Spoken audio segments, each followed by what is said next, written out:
I have 30 minutes today, so what I brought with me is 30 things that I'd like to talk about. And not one of them is an app. You're sorry and you're welcome. I'll start with a very important thing, very important to me. My wife, Krista. I'm going to tell you a quick, sappy love story type thing.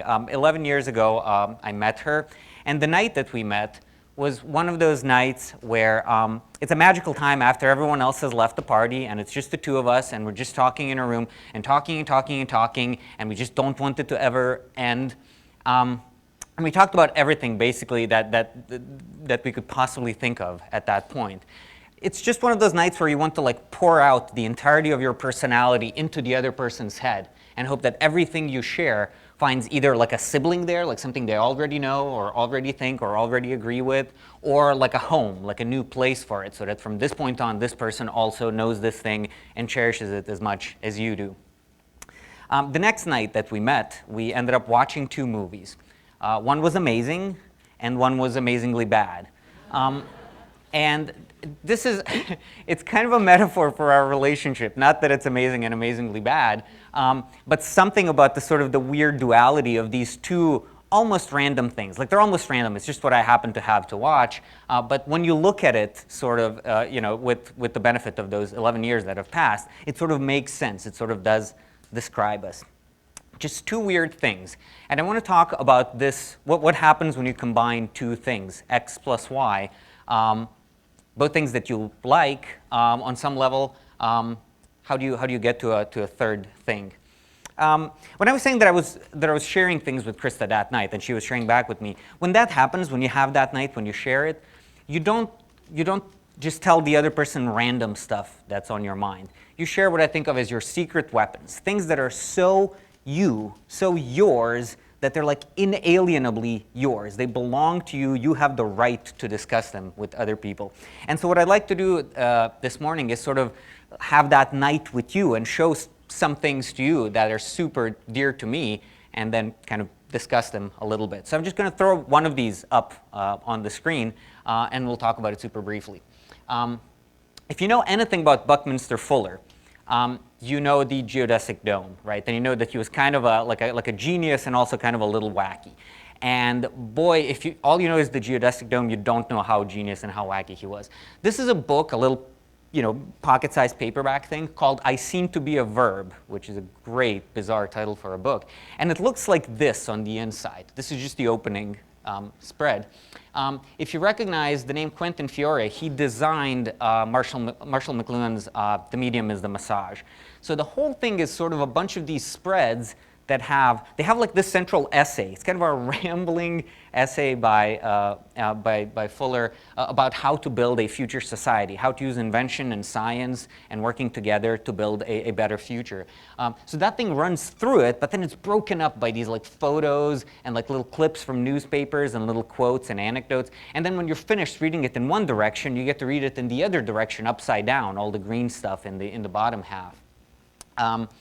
It looks kind of like the exercises that you've had to do in design school if you went to design school, where you have to kind of free associate images and big text and paragraphs and whatnot, except that Fiore does it much better than you or I.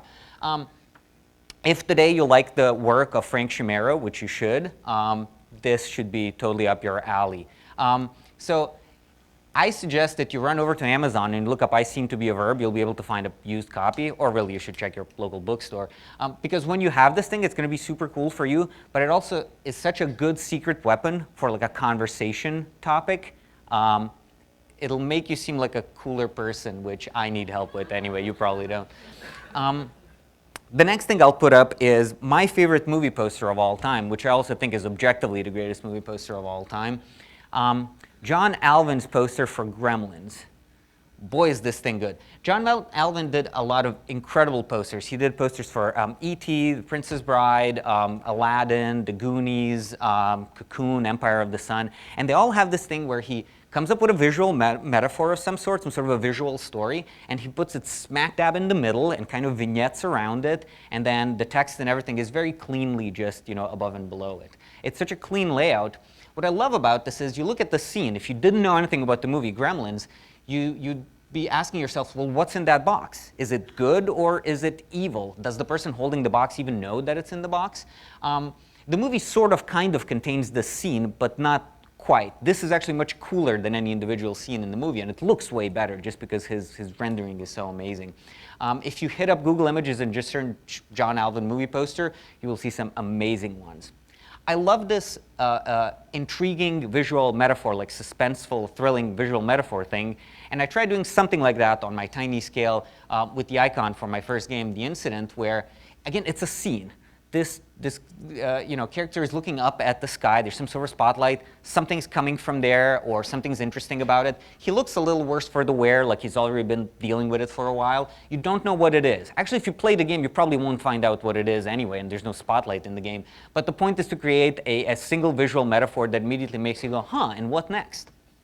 This was done by my brother, Neven Mrgan. He actually drew this nice. All I can do is pixels.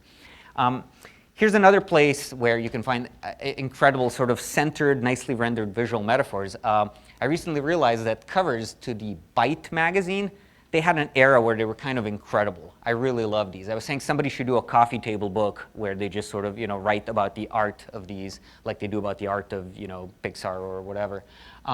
Again, it's a corny metaphor, right? This sort of disk cable, whatever it is, with the DNA helix.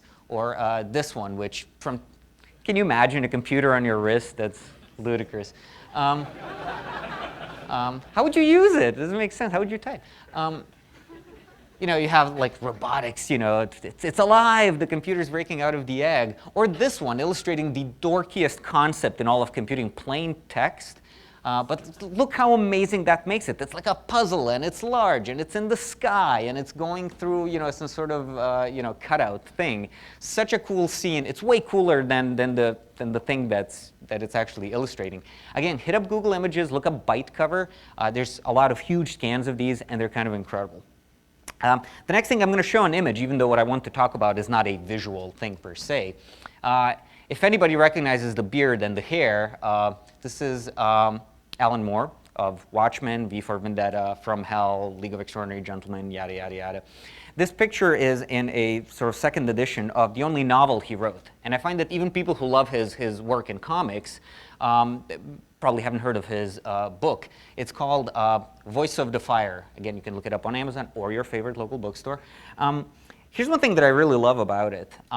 It's a novel composed sort of Canterbury Tales style out of like a bunch of short stories that all kind of share a thing. And the unifying thread is that they all take place in the same place. It's got like a span of 6,000 years, but it all takes place in like this one field. In the most boring location in the world, in central England. You would think there are no good stories to tell there. Well, he finds a bunch. What's more interesting about that is that book is great, and then I learned that he was working on his next book. And I'm like, boy, I wonder what that one is about. And it is even longer, and it is all set in the same exact place again. I don't think it's a sequel or a continuation, but he's sticking with it. This to me is sort of like, like being that designer who only uses Helvetica, for everything, but you still manage to make it work. It's hard, and there's a dedication there that I myself absolutely cannot match. But when I see it, I'm like, you're from another planet. How do you even do that? Here's one last sort of one-off weird thing that I'll share with you. Dennis Wheatley was a writer of mystery novels in the 30s, and he had an idea for how he wanted to do his next book. It was not going to be a book. When you buy it, what you get is, this is actually like a folder about this big, and it's a case file for a murder case. And so when you open it, when you untie that ribbon, you get things like handwritten letters. You get some envelopes, you get some coins and whatnot in little baggies, like Exhibit A type stuff. You get newspapers completely made up, and you have to sort of go through this pile of stuff to figure out who done it. At the end of it, there's a sealed envelope that has the answer, and when you're confident enough that you figured it out, you can open that and see. A few amazing things about this. One, this is in the era when they didn't have, obviously, computers or even photocopying or whatever. So if they want to make a newspaper, they essentially have to go to a news press and like print a one-off newspaper. And then when the next thing in there is a little telegram, they have to print out a little telegram card just like you would for a real one. You can't really take shortcuts. In the end, though, it makes a really compelling, sort of impressive little package. Also realize that this is essentially like Depression-era multimedia. This is like an environmental storytelling game. It's like Gone Home in 1937, if you played Gone Home.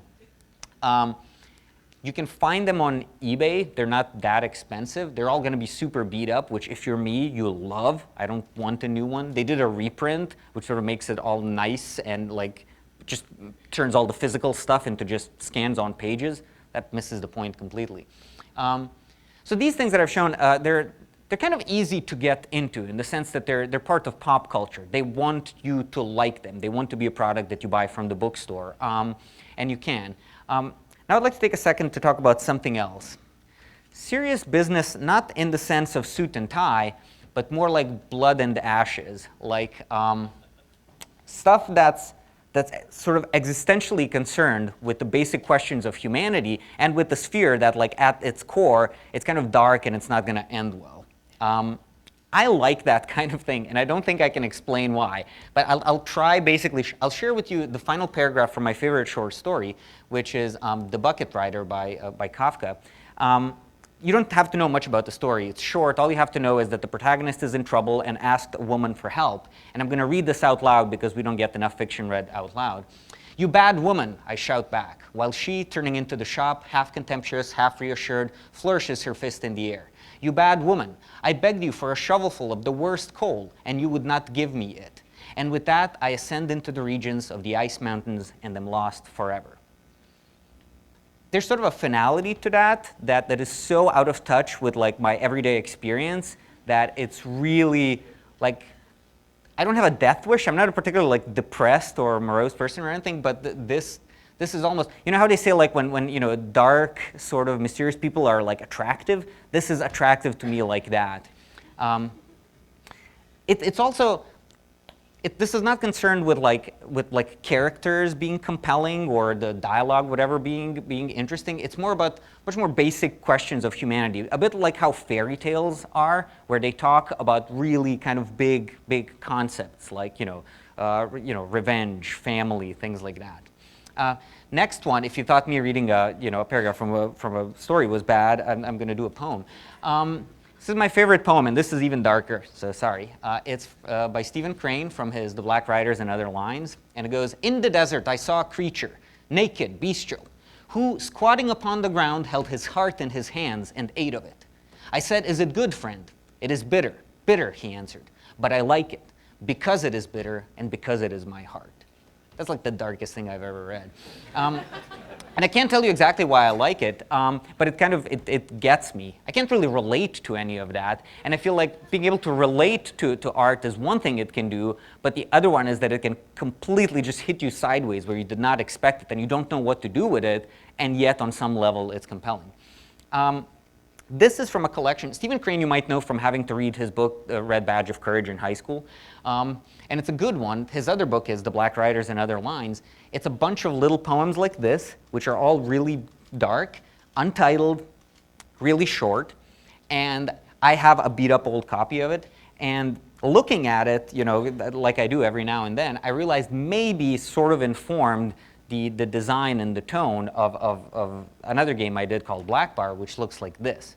Now, of course, all poetry looks a little like this. It's a narrow column of a few lines of text. But not all of it is sort of this bare and relentless on the page, where it's not pretty. It's not pretty to look at, and it's not pretty to hear. But I think that's kind of what I like about it, that there are more emotions out there to explore than like making the user or the reader happy or letting them have fun, or even communicating like an emotion that they don't otherwise feel. They've felt these things before, and you're sort of just reminding them, poking that spot again. They might not want that, but being able to experience it when needed, like on demand, is sort of a powerful thing. There's also something about the black and white bareness of this that I think is interesting if you're used to seeing very friendly designs. Two recent designs that I swear, I'm not conceited, I swear they borrowed this from my tiny dumb game, are the XOXO festival in Portland, which you should all try going to. Sorry, it'll sell out fast. It's really cool. This is what their blog and website now looks like. And then there's Ello, which is an internet website. I don't know what else to say, but it looks, kind of exactly like that. It's not trying to be friendly. It's like there's a little bit of edginess in keeping it so sort of bare and Spartan and brutalist and kind of Soviet. So now that I've talked about serious stuff, let's talk about silly stuff. Silly stuff is not the opposite. Well, it's sort of the opposite of serious stuff, but it's not necessarily lighter, and it's certainly not less meaningful or less serious. Speaking of Kafka, I read that when he would read his stories for the first time to his friends and his writer colleagues, he would laugh during them as if they were comedy. And I think it wasn't that he thought that he was writing parody or satire or something like that. I think since he was a troubled individual, maybe he thought that laughter is the healthiest response to having to deal with difficult questions. So in the spirit of that, let me show you a character who does that really well. I grew up with Eastern Bloc cartoons on TV. Not so much Disney, some Warner Brothers, Looney Tunes, but a lot of Czech and Russian and Italian animation. And this is an Italian cartoon called, well, see how he has stripes? He's supposed to be stripy, but being Italian, they pronounce it strippy, which sort of gives it a different connotation. Ignore that. This was the funniest thing to see on TV. All the kids love this. What he does, what Strippy does in each one is he basically trolls some character until they get incredibly mad. And when they get so mad that they want to physically hurt him, he just starts laughing, and eventually everyone else starts laughing. Because maybe that's... And you may not think you would laugh, but they laugh because, let me show you what his laugh is like. Okay, he's sad. He has a really cool arc to his laugh. It's so beautifully planned. From 0 to 60. Scott! Scott! Scott's amazing! I like that he's trying.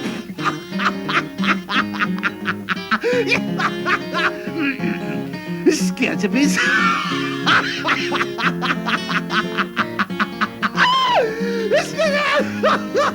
That high note gets me. All right. You can look these up on YouTube. They're all exactly the same, but if you put them on, you can make your buddies laugh. Another thing I really liked about this character is, see, there's this persistent gradient through Strippy, and I was always wondering, geez, what's enforcing that, in his world, in the reality of his world? How does that work? What's this medium, this, ether that he's in that does that? And that gave me a little bit of a notion of, the fourth wall, does Strippy know that he's in an animation cell, essentially? Here's a character who definitely knows that. This is another Italian cartoon called La Linea, the line, and that goes something like this.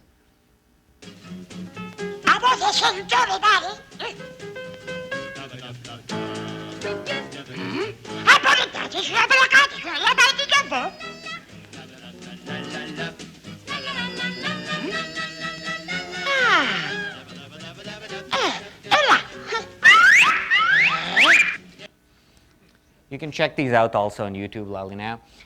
So many things I love about this. First of all, the design of it. Single line for the character and the environment and everything. Flat, colorful background. And then the line is simple, but it's really dynamic in that cool sort of 50s art style. And the fourth wall thing here is great. The animator actually responds to Linea's requests. That would have completely blown my mind had it not been fully blown already by this, which is the next one, which is my favorite short feature ever. Hey, psst! Whoever's in charge here? The scenery. Where's the scenery?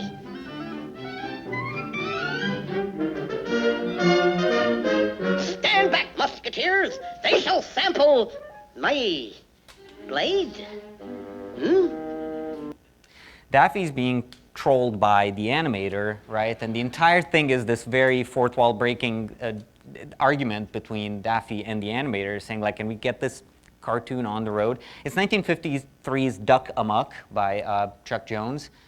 It's available on iTunes. You can buy it and own it forever. This scene is from towards the end of it, when essentially the reality of it collapses on Daffy. Like the walls of the animation cell essentially start collapsing on him. This to me, I've read also that Looney Tunes cartoons, Warner Brothers cartoons, were like, if Disney was like fairy tales and European art, this was like Kafka basically is who they were inspired by. There's so much sort of existential crisis in Bugs and in Daffy. This collapsing canvas thing also, I was thinking that's kind of how I felt when I started doing responsive design for mobile, where I just felt like my website was constantly like in this like, I was fearing that it would get crushed essentially.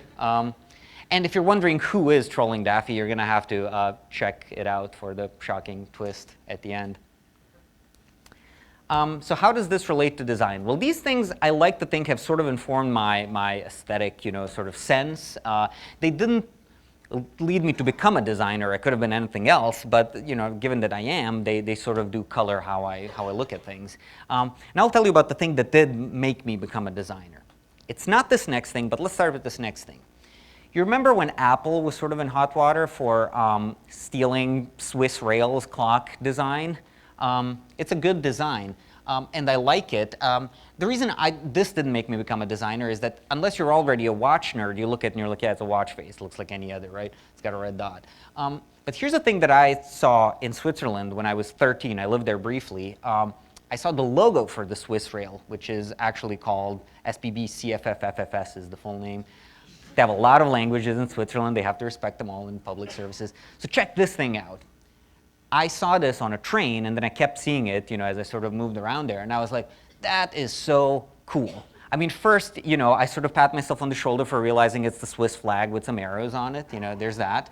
But that takes you a third of a second. But then beyond that, I kept looking at it. I'm like, wow, look how cool that is. Look, those little red gaps aren't the width of the stroke. They're slightly narrower, of course, because the stroke is, getting closer there. So just sort of visually, it looks better this way. And check it out. Like the whole thing is sort of like a cropped square that's been rotated, 45 degrees with, with an X through it.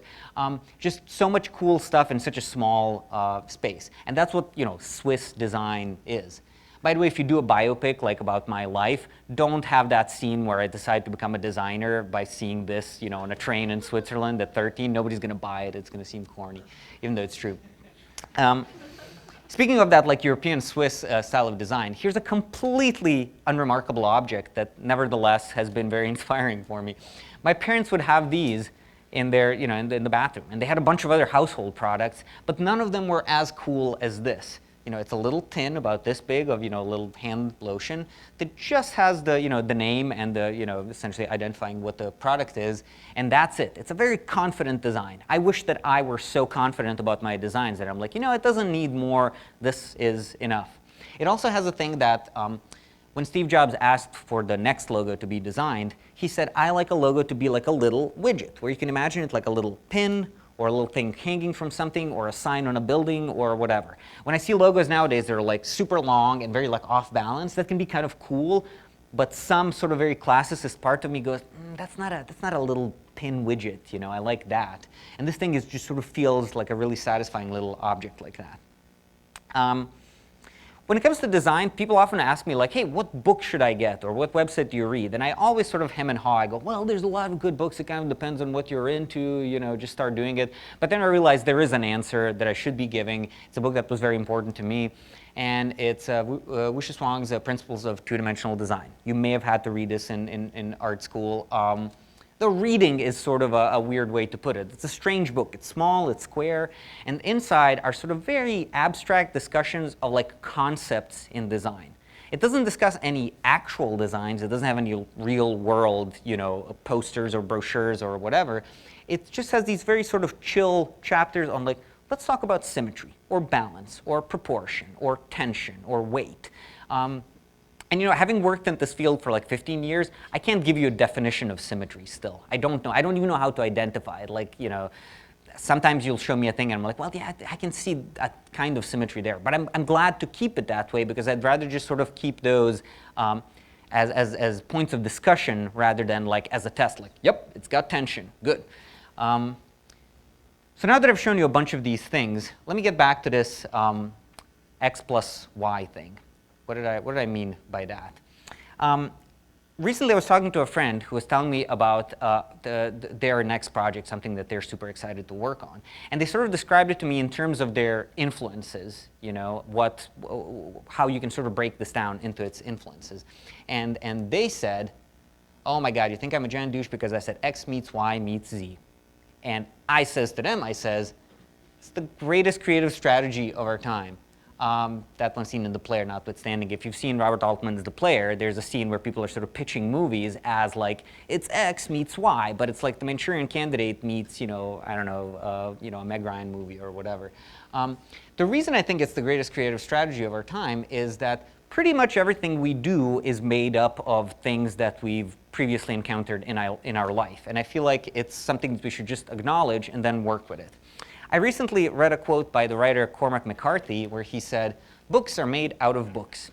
He called this an ugly truth. He said the ugly truth is books are made out of books. I sort of disagree. I think it's fine. You know, he might mean that, you know, he wishes it were otherwise, that he could sort of just like invent the thing, you know, out of nowhere.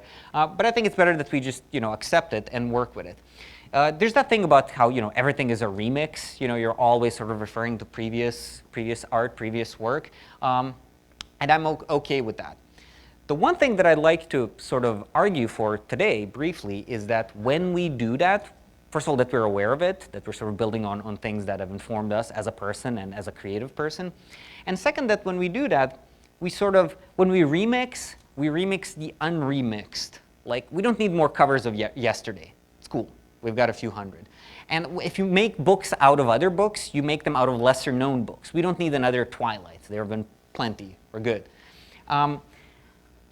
We all love Star Wars and pizza and Nintendo, right? And it's fine to love those things. I don't want anyone to feel bad because they love them, but they're so obvious that maybe they're not even worth like bringing up in a creative context where it's like, what if it's like this? We all know that. So I'd like, when we start doing creative work, to sort of dig deeper into that chest of like personal favorites that are unlike anybody else's that you rush to show someone. Like if somebody's at your house, you're not going to rush to show them Return of the Jedi. They're going to go, yeah, Return of the Jedi, I know. So once you've done that, once you've sort of, you know, decided for yourself what these, you know, less than expected influences for your creative work are, the next thing you do is this. You cover your tracks. Meaning you sort of obfuscate what it is that got you there. Not for legal reasons. I have no idea if that matters or not. But because if only there were some sort of legal-based talk at this conference. But because it leads to better work. You know, you won't be using it as a crutch. You'll be, you know, sort of just using it and then saying thank you, and I'm going to make this out of you. It shouldn't be super obvious what your x plus y were that you started with. I mean, if you tell someone and they go, oh, I see that, that's kind of the reaction that I like. For instance, a thing that I'm working on right now is going to be this, both the movie Gremlins and the poster, combined with this, Amazon.com, kind of an old screenshot of it.